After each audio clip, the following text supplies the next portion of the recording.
Bem-vindo ao canal Futebolaço, eu sou o Dieguinho. Bom, galera, tá entrando no ar mais um pós-jogo do Dieguinho de Vasco da Gama 0, Cruzeiro 0. E olha, temos evolução. Terceiro jogo do Álvaro Pacheco. Algumas coisas me chamaram a atenção para os dois lados. E aí uma coisa eu vou pedir que vocês prestem muito atenção. E nesse pós-jogo aqui tem um tema muito importante para a gente discutir, que eu acho que vai ajudar vocês a pensarem um pouco melhor sobre as peças e a montagem de um time titular do Vasco.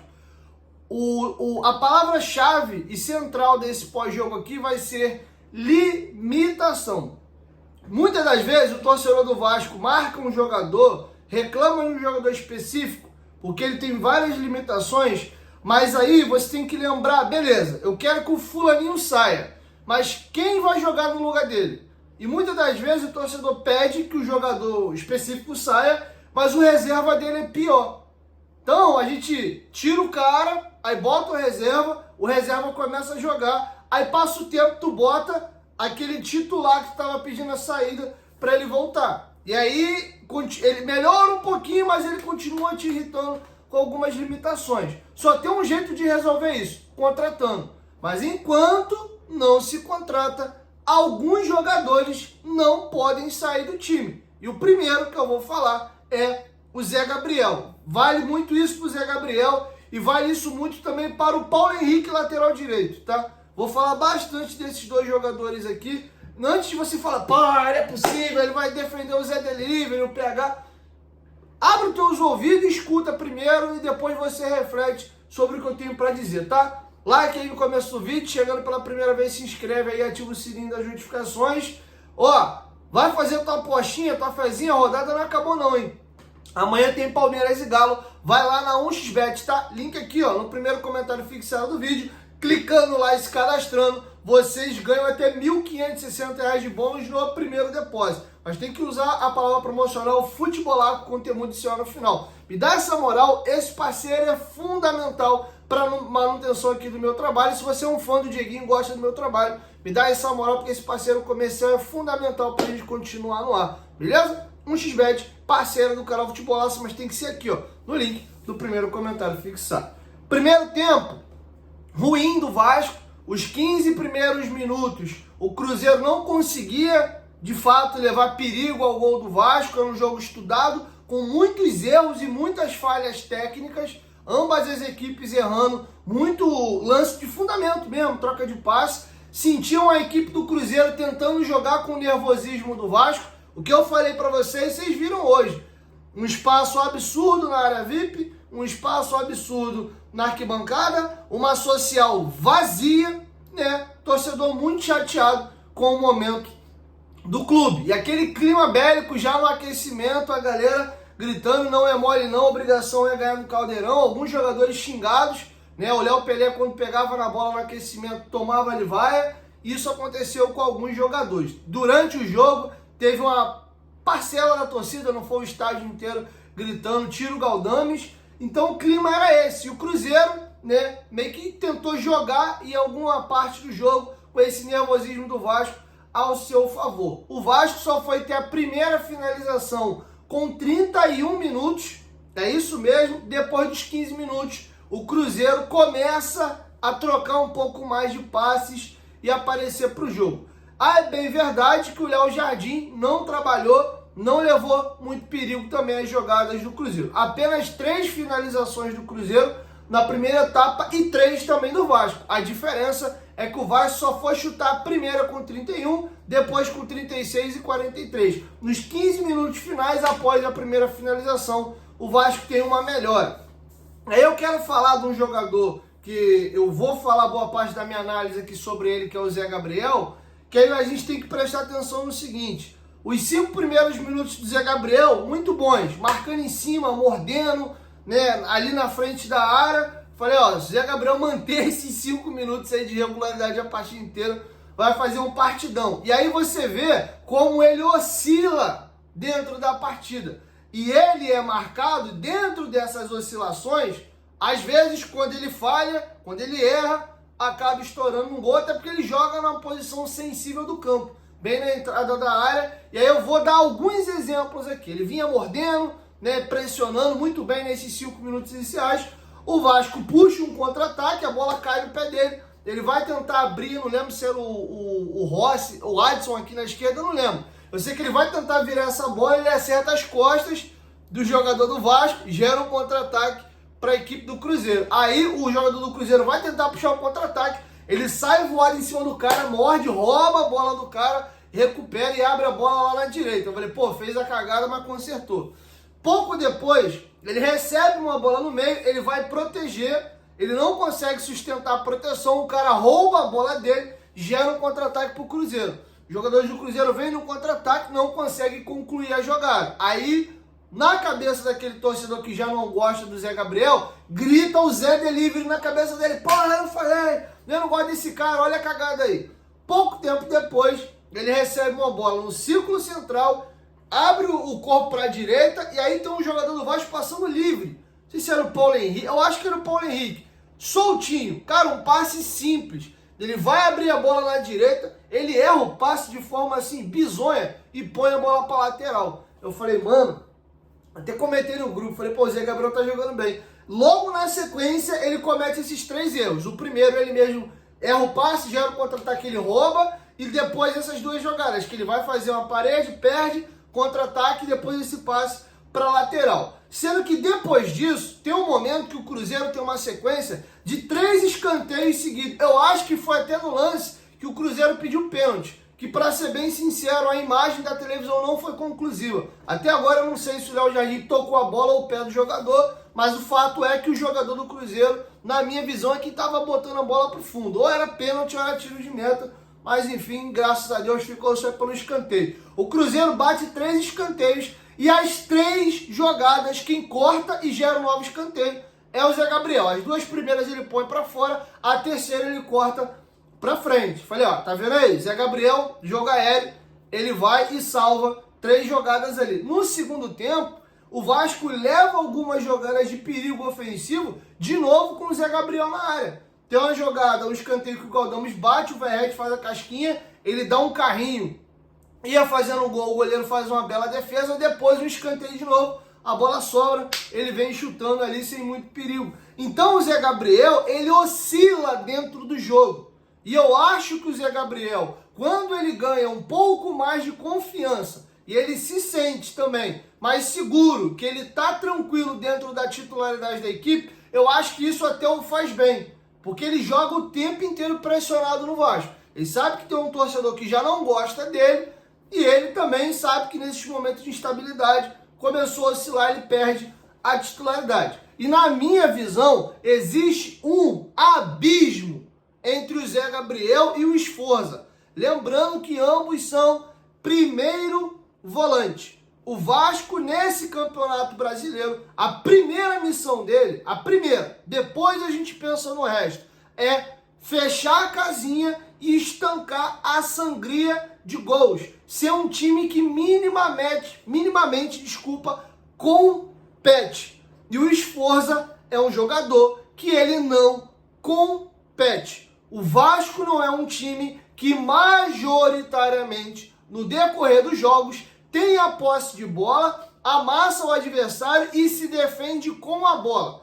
Talvez numa equipe dessa, o Sforza vai ser uma boa opção de primeiro volante. Num time que tem muito a bola, corre pouco para trás, e ele vai ser esse responsável de sair jogando por trás. Ainda assim, esse time, quando exposto numa jogada de transição, ele vai ter muita dificuldade. No meu time, sem pensar 2 vezes, sob hipótese alguma, o Sforza é titular em detrimento do Zé Gabriel. Mas de jeito nenhum, não joga no meu time de primeiro volante o Sforza na vaga do Zé Gabriel. Com muita boa vontade, eu empurro o Sforza um pouquinho mais para frente para jogar de segundo volante, porque ele até tem um passe qualificado. Porém, tem um problema. O jogo hoje ficou físico, intenso, ataca, defende. O símbolo disso no time do Vasco chama-se Paulinho, que eu nem sei se ele vai conseguir voltar com essa mesma atribuição, porque ele teve uma lesão grave de joelho.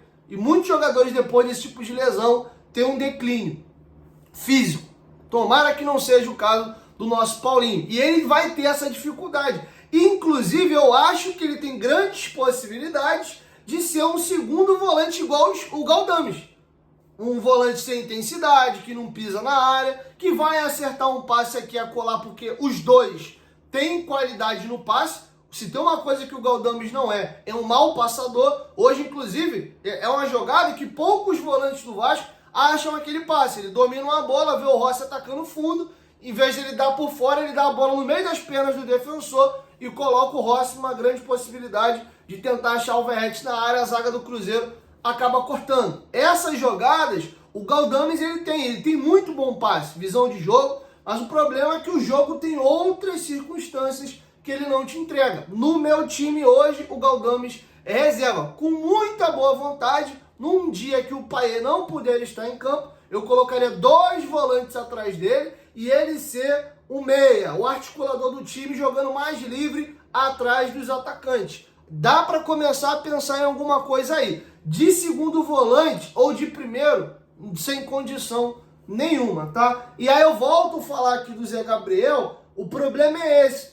O Zé Gabriel tem muita limitação. Ele erra uns passes bobos, de vez em quando ele dá umas entregadas, porque ele é limitado. Agora, para eu tirar o Zé Gabriel do time, por favor, me contrate um primeiro volante melhor do que ele.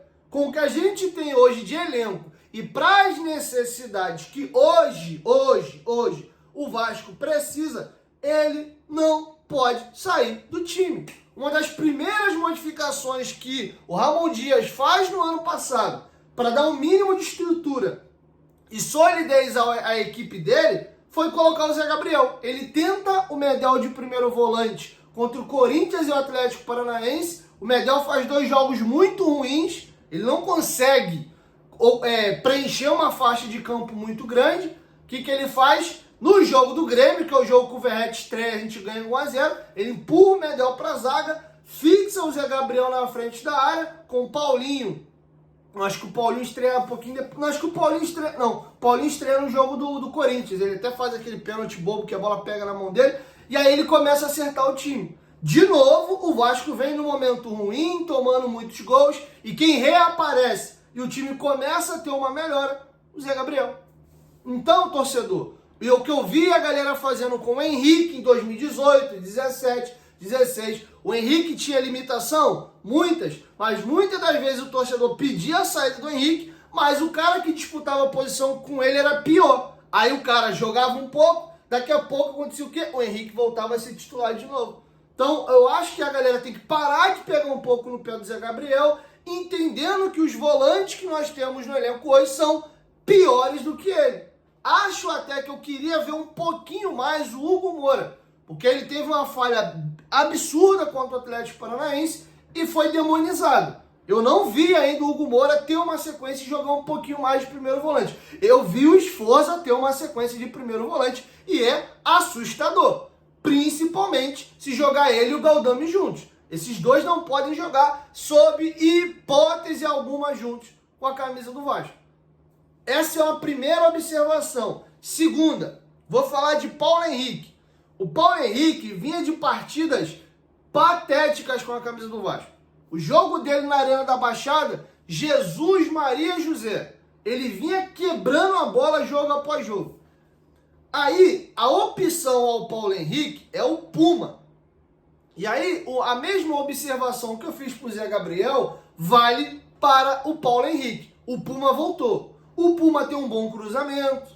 O Puma é um jogador que até tecnicamente ele é mais dotado, nem se compara tecnicamente do que o Paulo Henrique. Sendo que o Puma é lento, o Puma é frouxo na hora de marcar, muitas das vezes desligado. Olha o jogo que o Puma fez hoje, quando entrou no segundo tempo. Insosso. Não fedeu nem cheirou. O Paulo Henrique é a mesma coisa do Zé Gabriel. Ele oscila muito dentro do jogo, é sujeito a chuvas e trovoadas.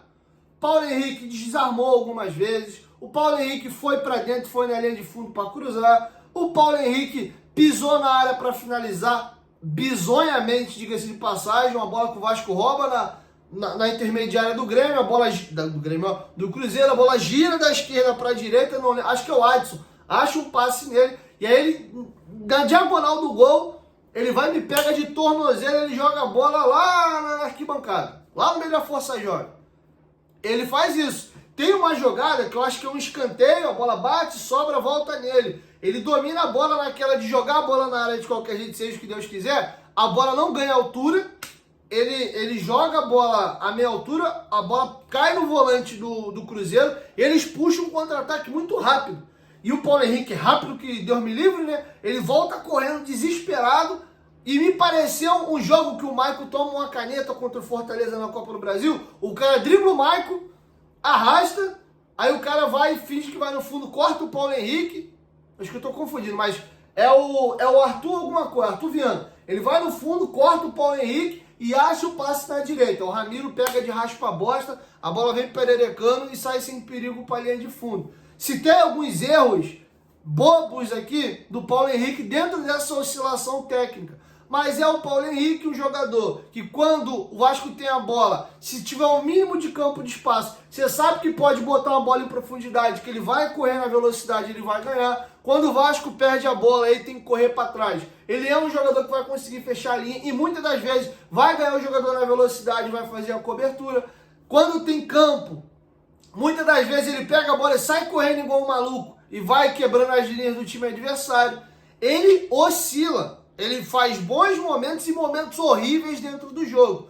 Você olha friamente, o Paulo Henrique é o lateral que você gostaria que o Vasco tivesse? Não. Mas a opção ao Paulo Henrique é o Puma. Entre o Paulo Henrique e o Puma, eu prefiro o Paulo Henrique. Até quando ele faz besteira, por ele ser muito veloz, ele às vezes ainda consegue voltar e corrigir a besteira que ele mesmo fez.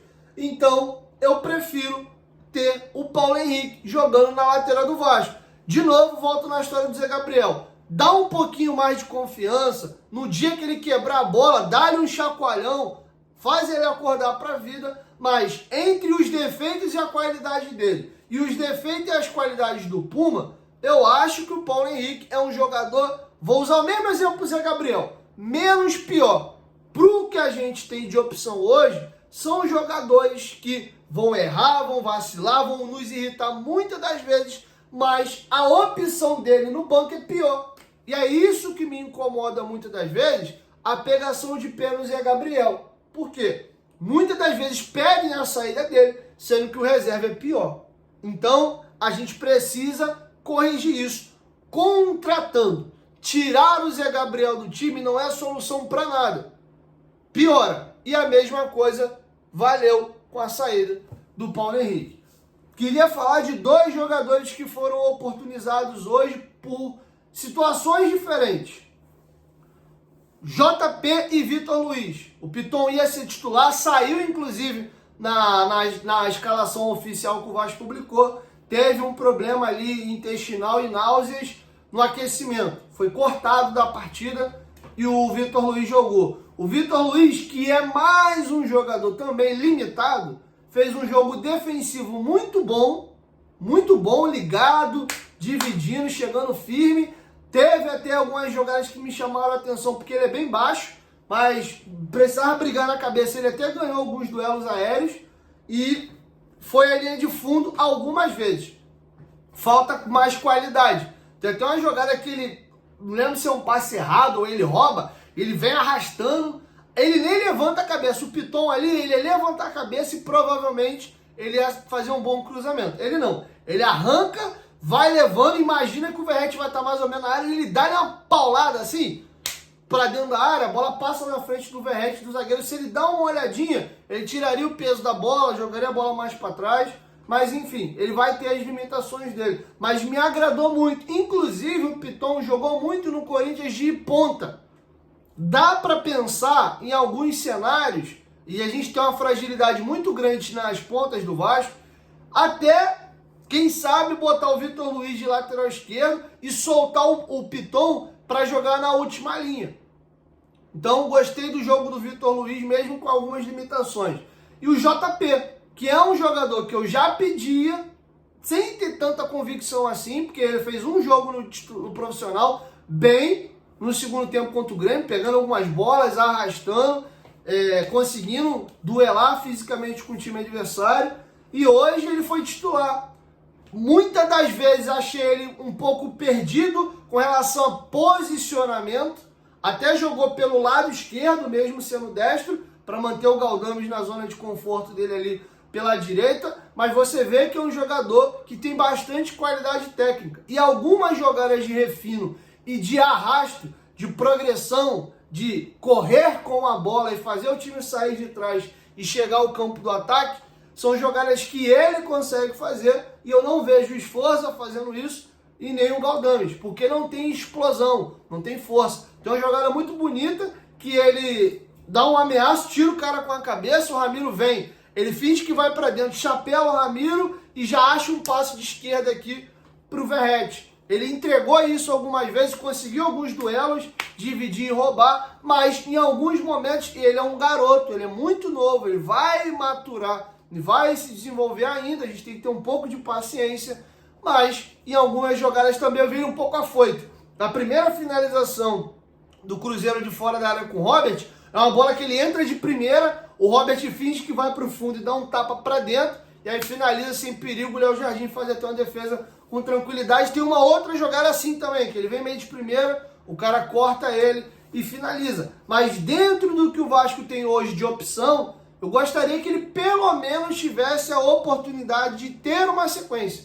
No meu time hoje, sem o Payet, joga o Zé Gabriel, o Matheus Carvalho como esse volante pela esquerda e o JP como esse volante pela direita. Eu fecharia esse tripé com um pouco mais de pegada, intensidade, e o Matheus Carvalho e o JP, jogadores que minimamente conseguem trabalhar um pouco essa bola, tá bom? O Payet talvez retorne contra o Juventude, a gente não tem certeza, porque teve uma lesão grau 1. Caso ele retorne, eu faria 2 volantes por trás, fixaria o Payet na frente desses 2 volantes. O Payet odeia jogar ali, isso é informação, não é opinião, ele não gosta, mas na minha opinião só existe uma posição do campo que o Payet pode jogar com a camisa do Vasco, é meia central. Protege ele com 2 volantes de mais pegada atrás e volantes que minimamente recompõem. E aí eu tenho que falar das alas do Vasco. O Vasco é extremamente limitado em volantes, no plural, seja o primeiro, seja os segundos, né, os volantes meia, e alas. Alas não, desculpa, e pontas. O Rossi é quase nulo, e hoje o Álvaro Pacheco fez algo que muitos torcedores mais antigos gostam, que é o cara do lado certo com o pé certo, Rossi destro na direita, Adson canhoto na esquerda. O Adson melhora no segundo tempo, quando ele vem para a esquerda, que ele tem a possibilidade de vir driblando por dentro e fazer algum jogo associativo, do que ele lá na esquerda, tendo que correr para a linha de fundo e tentar achar alguma coisa. O Rossi ele já fica mais confortável nessa situação de ir no fundo e tentar o passe para trás. Não entendi a titularidade do Rossi hoje mais uma vez. Eu teria entrado com David e Adson, porém, todavia, no entanto, o David fez um jogo hoje patético. A partida que o David fez hoje foi bizonha. E era para ter sido expulso. Ele agrediu sim o Marlon, lateral esquerdo do Cruzeiro. Ele vem dar aquela agulhada, né? Vem dar uma pancada, ele dá a pancada, o braço dele tá aqui. Quando ele vê que o Marlon tá aproximando, ele abre. Tem um movimento aqui de cotovelo, de abrir mesmo. Ele poderia manter o braço aqui, ele faz esse movimento adicional de propósito e acerta ali uma pancada no Marlon, né? O juiz dá uma segurada ali, dá um amarelo. Se o VAR chama, ele era expulso corretamente. Aproveitando, falando de VAR, antes que eu esqueça, tem um lance que os jogadores do Vasco pedem pênalti aos 35 minutos, eu acho que do primeiro tempo, eu acho que foi isso. Não, foi do segundo tempo. Foi porque o Vasco estava atacando para lá, foi no segundo tempo. Tem um chute, não lembro de quem, do Vasco, cruzado, do Puma. Um chute cruzado do Puma, e aí o jogador do Cruzeiro, ele dá um carrinho. Cara, o braço do cara tá no chão. Não tem como dar um carrinho sem arrancar os braços, tá? A bola realmente pega no braço dele, tinha a direção da área, se ia pegar no pé de alguém ia cortar, ia no gol, não sei. Mas o braço dele tá no chão. Não é o carrinho, por exemplo, que o Paulinho dá contra o Corinthians na Arena Itaquera, que ele dá o carrinho e levanta o braço. Aí o cruzamento vem no alto, a bola pega aqui. Não. O jogador do Cruzeiro dá o carrinho longe, né, para tentar bloquear, a bola pegar nele. O braço dele de apoio tá no chão, o carrinho passa e a bola pega nesse braço que tá um pouquinho mais atrás. Não achei pênalti, tá? Não achei pênalti, acho que a arbitragem fez o correto ali. O primeiro tempo do Vasco é muito limitado, ruim, diga-se de passagem. Vem o intervalo e o Álvaro Pacheco mantém a mesma estrutura de time. Me incomodou. Eu voltaria já com o David na vaga do Rossi, inverteria ele de lado e tiraria o Galdames e colocaria o Matheus Carvalho. Traria o JP para a direita, empurraria o Cocão para a esquerda. O Álvaro Pacheco não quis, manteve o time. E o Vasco empilhou finalizações não tão claras assim, mas teve um volume muito grande. 3 finalizações no primeiro tempo, no segundo tempo mais uns 5 aos 12, 13, 17, 30, 31, 35 e 46. O Vasco merecia uma sorte melhor no jogo. 1-0 magro, o Vasco merecia hoje a vitória. Acho que o placar não foi justo.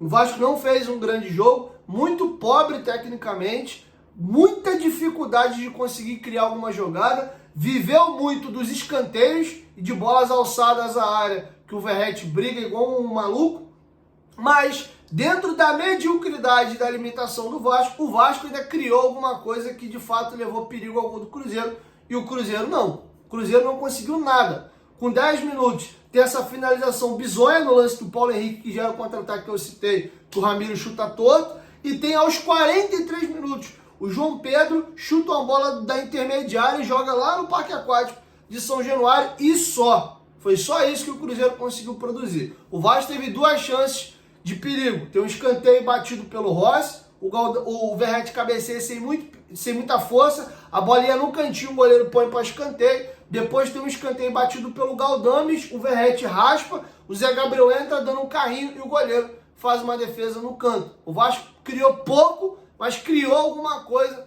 para poder fazer pelo menos 1-0, tá? Então vi melhora no time do Vasco. Essa melhora, a gente tem que pontuar 2 coisas. Acho que os jogadores do Vasco conseguem se posicionar, se espalhar e se entender melhor em campo numa plataforma com 4 defensores, 2 zagueiros e 2 laterais. Eu vejo times que jogam com 3 zagueiros. No Vasco isso nunca dá certo, é bizarro, nunca funciona, tá? Então é isso.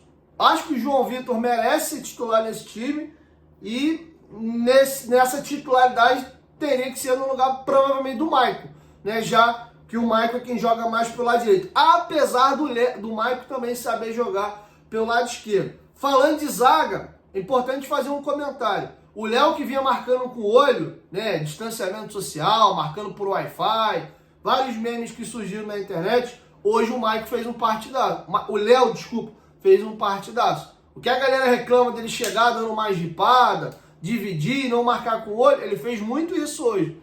Inclusive, algumas jogadas ele veio jantando o cara, a bola e tudo, e arrumando no lateral. Cortou algumas bolas importantes, que o Cruzeiro chegava no fundo e cruzava e ele salvava, cortando. O Maicon também fez um jogo seguro hoje. E aí eu volto a falar e dar a minha opinião do que eu acho sobre os zagueiros do Vasco. De longe, a zaga é o menor dos problemas do Vasco. Eu acho que nós temos, e eu volto a falar da palavrinha mantra do pós-jogo, limitação.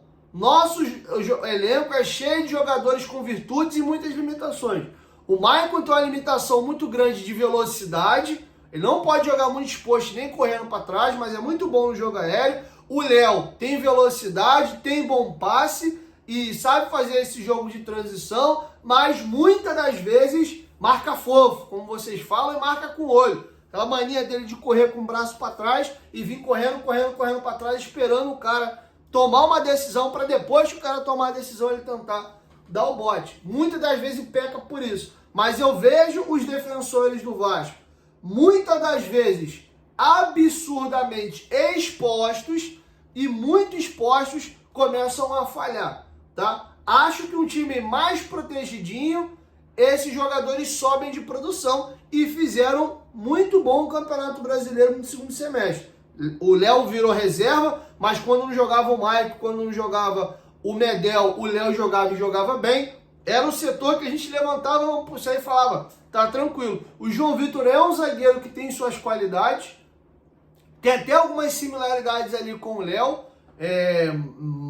um pouco mais diferente do Maicon, vamos colocar assim. Então acho que não é o nosso grande problema, é a defesa, tá? Precisa sim de um esporro, de um puxão de orelha para ligar, para acordar, principalmente o Léo, porque eu não acho que o Léo seja um mau zagueiro, tá? Vinha jogando muito mal, tava quebrando a bola, fato, tá? Incontestável, assim como o Piton. Defensivamente o Piton estava muito frouxo. O Vitor Luiz hoje, por exemplo, deu uma corrigida nisso. Não quer dizer que eu acho o Vitor Luiz melhor do que o Piton, tá? Então vale essa observação também aqui a respeito do Léo, tá? Para finalizar, Álvaro Pacheco.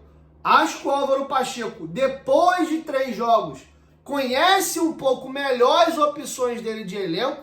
Espero que ele mantenha esse 4-3-3. Vai ter uma modificação muito em breve, que é a opção do Payet poder jogar, diferente do jogo do Flamengo, que ele tentou aquele 3-4-3 ou aquele 5-2-3, e aí você tem o Payet de ponta, ele é -1, não marca uma formiga, né? E aí também um abismo, tinha o Verratti lá na frente, o Flamengo muito a bola, nulo. Empurra o Payet para dentro, obriga ele a jogar de meia, mesmo ele não gostando, ele não gosta de jogar aqui por dentro, e aí tenta proteger o time com esberada. E aí é outro problema. O Adson tem dificuldade de recompor, o David tem dificuldade de recompor, o Ryan parece o esforço um pouco nesse sentido, cansadão, sem vontade. Então a gente tem muito esse problema. O Serginho jogou pouco, mas dentro da mediocridade que a gente tem de elenco, gostaria de ver um pouquinho mais o Serginho. O Serginho não fez um brasileiro ruim ano passado, e já de muito tempo ele nem vem jogando, jogou pouco hoje, nem dá para avaliar. E o David, que dos nossos pontas era o que mais vinha entregando, fez um joguinho hoje, Jesus, hein? Justifica até o português querer deixar ele no banco. Então, tô curioso para ver como o Álvaro Pacheco vai montar esse time com o retorno do Payet. E pelo amor de Deus, Pacheco, o esforço cumpriu suspensão. Não bota esse moleque para jogar de primeiro volante, não. Pelo amor dos meus filhinhos, parafraseando aqui o Silvio Luiz. Não dá. Esse moleque de primeiro volante não dá, por favor. Tá, por favor. Então é isso. 0-0. Vi evoluções no time do Vasco. E volto pro mantra do início. Limitação. Nós temos um elenco cheio de jogadores limitados. Dentre a limitação de todos eles, escolhemos os menos limitados e os que fazem mais sentido nesse momento para o que a gente precisa. Eu gosto de jogo bem jogado, eu gosto de jogador que trate bem a bola, mas hoje eu preciso de menos Esforza e Galdames e mais Zé Gabriéis e Paulo Henrique. Até um pouquinho de Vitor Luiz, né? Que esse cara combativo que vai me fazer sofrer menos um pouquinho, tá? Então é isso. O Payet precisa voltar a jogar de 10 ali e arrumar jogadores em torno dele que façam o time sofrer menos. Fechar um pouco mais essa casinha e ir pontuando de pouquinho em pouquinho para não chegar no dia 10 de julho com a janela toda estrupiada. Ah, e um comentário final aí que eu encerro. Levantem a mão pro céu que esse campeonato brasileiro tá bizonho. As equipes da parte baixa da tabela estão pontuando muito pouco. Em 9 jogos o Vasco tem 7 pontos e não tá na zona de rebaixamento. É maluco isso. Maluco. Maluco. Tá? Então, lembra da brincadeira que eu falava com vocês do pão caindo com a manteiga para cima e manteiga caindo para baixo? O Brasileirão tá nos dando uma forcinha. O Vasco é a pior zaga do campeonato, tomou 2 goleadas, né? Porque o jogo do Palmeiras foi uma goleada moral, né? Foi um 2-0 muito que mentiroso. Mas mesmo assim, o Vasco não entra na zona. É importante frisar também um detalhe, tá? 2 equipes hoje que estão na zona, o Grêmio e o Criciúma, ambos têm 2 jogos a menos, tá? Então, não sei quantos pontos o Grêmio e o Criciúma fariam nesses 2 jogos a menos, mas poderia estar na zona hoje Corinthians e Vasco, tá? Dependendo da pontuação do Cuiabá, do Criciúma e do Grêmio no campeonato, tá bom? Então é isso, assim a gente encerra o pós-jogo e jogo de 6 pontos, quarta-feira contra o Juventude, lá no Alfredo Jaconi, Juventude que tem um jogo a menos e nesse momento faz um campeonato bem digno, é o 11º colocado com 10 pontos, sem Verratti, tá? Verratti tomou o 3º cartão amarelo, tá fora, Cleiton vai ser oportunizado e que ele traga os bons fluidos da passagem dele no Casa Pia, / Álvaro Pacheco, que vem de Portugal também, quem sabe ele justifica um pouquinho dos 16 milhões pagos por ele, tá bom? Rodada encerra amanhã, Galo e Palmeiras, vai lá na 1xBet, faz tua fezinha, ajuda o Dieguinho aí. Pô, Dieguinho, não vou postar amanhã não, faz o cadastro lá, cara, você vai me ajudar bastante, tô precisando dessa força de vocês, tá? A 1xBet é a maior bet do planeta, que tá com a gente aqui no canal há 4 anos, beleza? 1, 2, 3, futebolaço, tamo junto, família, qualquer momento, quem volta vai, tamo junto, valeu!